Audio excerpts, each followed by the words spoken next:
အားလုံးပဲမင်္ဂလာပါကျွန်တော်ရဲ့ channel လေးကနေအားလုံးကိုကြိုဆိုလိုက်ပါတယ်ဒါကြောင့်ဒီနေ့ကျွန်တော်တို့အိမ်မဲလို့ထင်ခဲ့တဲ့အရာကတော့တကယ်လက်တွေ့ဖြစ်ပြီးသွားခဲ့ပါပြီဒါကတော့ American သမ္မတ Donald Trump နဲ့ရှင်ကျင်းဖင်တို့တွေ့ဆုံပွဲပဲဖြစ်ပါတယ်တရုတ်အစိုးရရဲ့ပြင်ဝင်ခွင့်အမြဲတမ်းပိတ်ဆို့ထားခြင်းခံရတဲ့ American ရဲ့ထိပ်သီးနိုင်ငံခြားရေးဝန်ကြီး Marco Rubio ကိုဒီပင်ချင်းမြို့တော်ရဲ့လုံသားစီမှာရောက်နေတဲ့အရာတွေကိုလည်းကျွန်တော်တို့တွေ့ရှိခဲ့ပြီးဖြစ်ပါတယ်တရုတ်ကောင်းဆောင်တွေကသူ့ကိုဖမ်းဆီးဖို့နေနေတာတန်မာရဲရာရှုဝက်နေလန်းတွေအသုံးပြုပြီးတော့ဒီခင်းစီမှာပေါင်ခွင့်ပြုခဲ့ရပါတယ်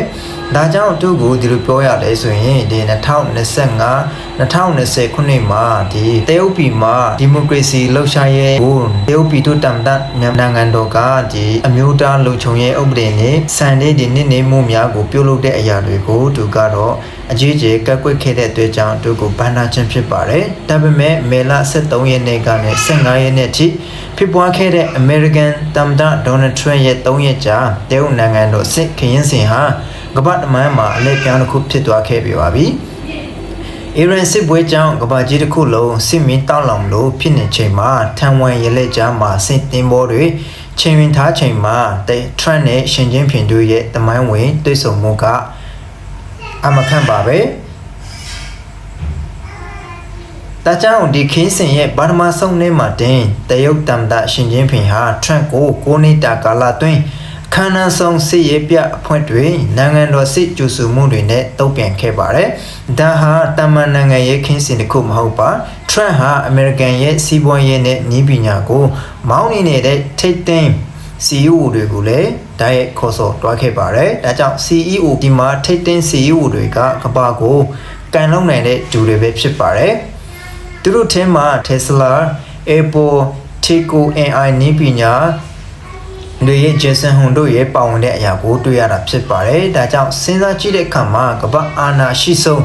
နိုင်ငံရဲ့တမန်တယောက်ရဲ့ကမ္ဘာအချမ်းသာဆုံးစီးပွားရေးတွေနဲ့တခန့်တည်းသိဆုံကြတဲ့ဘွေပဲဖြစ်ခဲ့ပါတယ်။သူတို့ဟာတမန်ဝင်ကောင်းကင်ဘုံ Temple of Heaven ကိုလည်းသူတို့လဲလာခဲ့ကြပါတယ်။နောက်ပိုင်းမှာတရုတ်ကောင်းဆောင်တွေပဲတီးတိုက်နေထိုင်တဲ့ဥယျာဉ်ချိုင်မှာ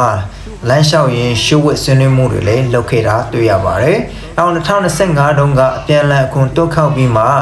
ကုန်တွေရဲ့စစ်ပွဲဆင်နွှဲခဲ့တဲ့ရန်ဖက်နိုင်ငံဟာခုတော့ရန်ဖက်ထက်ပြန်ဖက်တို့မဟုတ်မိတ်ဖက်ပုံစံမျိုးလက်တွေ့ကျကျစီးပွားရေးလုပ်ဖို့စပွဲဝမ်းပေါ်မှာရောက်လာရခြင်းဖြစ်ပါတယ်။ကဲခုတော့အော်ဘူးကောင်းတဲ့ဗဏ္ဍမဆုံးရှုပ်ဝက်မှုကိုရှုပ်ဝက်ချက်တွေကိုစပြောပြမှာဖြစ်ပါတယ်။ခေးစင်ပြီးလို့ American ကိုပြန်တဲ့ Air Force One လေယာဉ်ပေါ်မှာ Trump ကသတင်းထောက်တွေကိုစိတ်လှုပ်ရှားစွာနဲ့အောင်ပွဲခံခဲ့ကြောင်း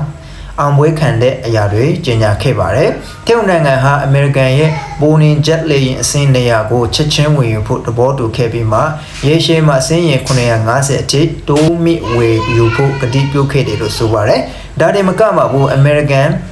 တောင်လိုဒီစီကနေထွက်တဲ့ဆက်ပြိုးရေးတုံထက်ကုံတွေကိုအလုံးရင်းနဲ့ဝယ်ယူအောင်မယ်လို့လည်းပြောခဲ့ကြပါတယ်။ဒါဟာ American စီးပွားရေးအတွက်ကြီးမားတဲ့အသိကောင်းတစ်ခုပဲဖြစ်ပါတယ်။ဒါပေမဲ့ကမ္ဘာမီဒီယာတွေတတိထားမင်းတွားတဲ့ထူးဆန်းတဲ့အချက်ရှိပါတယ်။အဲ့ဒါကတော့တရုတ်အစိုးရဖက်ကဒီကိစ္စနဲ့ပတ်သက်ပြီးဘာမှတရားဝင်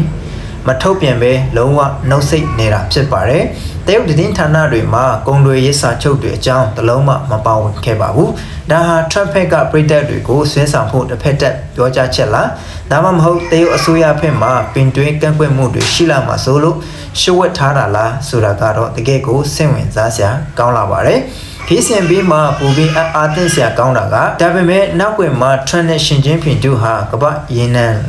လမ်းကြီးဖြစ်တဲ့ဟောမိုရေလက်ကြားကိုဘယ်လိုနည်းနဲ့မဆိုပိတ်ဆို့မှုမရှိဘဲလွတ်လပ်စွာဖွင့်လှစ်ထားဖို့နှစ်ဖက်စလုံးသဘောတူခဲ့မှုရခဲ့ကြတယ်လို့ဆိုပါတယ်။ဒါအပြင်တရုတ်နိုင်ငံဟာအီရန်ရဲ့နျူကလ িয়ার လက်နက်ထုတ်လုပ်မှုကိုပြင်းပြင်းထန်ထန်ဆက်ကျင်ကြောင်းအမေရိကန်ကိုကတိပေးခဲ့ပါတယ်။ဒါဟာမဟာဗျူဟာမြောက်ကစားကွက်ပါ။အမေရိကန်ကတရုတ်စီကားနဲ့စီဝယ်နေတဲ့ကုမ္ပဏီတွေကိုပိတ်ဆို့ဖို့တွေပိတ်ဆို့မှုတွေပြန်ရုပ်သိမ်းပေးဖို့စဉ်းစားနေချိန်မှာတရုတ်ကအီရန်ကိုလက်နက်မထောက်ပံ့ဖို့နောက်ဝင်ကနဲ့ကတိပေးလိုက်တာဖြစ်ပါတယ်။ဒါမဲ့ခင်းစင်တန်းမှာအကောင်းရှိတယ်လို့အစိုးလေးရှိနေပါတယ်။ထန်ဝန်ရဲနဲ့ပတ်သက်လာရင်တရုတ်တမ်တာရှင်ကျင်းပင်ကထရန့်ကိုပြက်ပြက်တတတတိပေးခဲ့ပါတယ်။ထန်ဝန်ဟာတရုတ်အမေရိကန်စစ်စင်ရဲရဲ့ဘယ်တော့မှမကြော်ရအနည်းရောင်စီးဖြစ်ပြီးမာရွေးစွာကန်တွင်မိပါကတပ်ပွင့်တဲ့ပဏိပခတွေ ရောက်ရှိလာမှာဖြစ်တယ်ဆိုပြီးမှတရုတ်နိုင်ငံ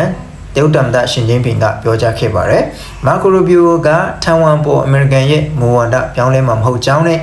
လက်ရှိချင်းတွေကိုအသိအနမပြောင်းလဲရင်ကမ္ဘာလုံးဆိုင်ရာရက်ခတ်မှုတွေရှိမယ်လို့တုံ့ပြန်ခဲ့ပါတယ်ဘူဘီလူများမသိတဲ့ချက်ကထရန့်ဟာလက်တလောထောင်ကျနေတဲ့ဟောင်ကောင်မီဒီယန်တထဲနဲ့ဒီမိုကရေစီလှုပ်ရှားသူဂျင်မီလိုင်းလူမျိုးရဲ့အတွက်ရှင်ကျင်းပင်ကိုတိုက်ရိုက်တောင်းဆိုခဲ့ပါတယ်ယူဘီရီရဲ့ပြောချက်ချက်အရအမေရိကန်ဆိုရဟာဂျင်မီလိုင်းလူမျိုးဖို့အတွက်တရုတ်နဲ့ဘယ်လိုတန်တမာရဲရာညီနိုင်မှုလဲလှယ်မှုမျိုးကုန်ဆိုလို့ဆောင်ဖို့တည်ရှိနေတယ်လို့ပြောကြားခဲ့ပါတယ်ဒါဟာလူခွေရှုထောင့်ရထရန့်ဆိုရရဲ့အဓိက PR ပေး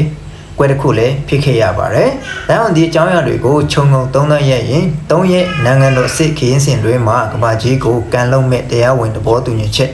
စာရွက်စာတမ်းကြီးတွေလက်မှတ်မထိုးနိုင်ခဲ့တာအမှန်ပါပဲ။ဒါပေမဲ့ဒီခင်းစဉ်ရဲ့အကြီးမားဆုံးအောင်မြင်မှုကတော့အီရန်စစ်ပွဲကရဲ့ဂျာမာအင်အားကြီးနိုင်ငံကြားစစ်မဖြစ်အောင်ထင်းချောင်းနိုင်ခဲ့တာပဲဖြစ်ပါတယ်။ရန်ဖက်တွေကနဲ့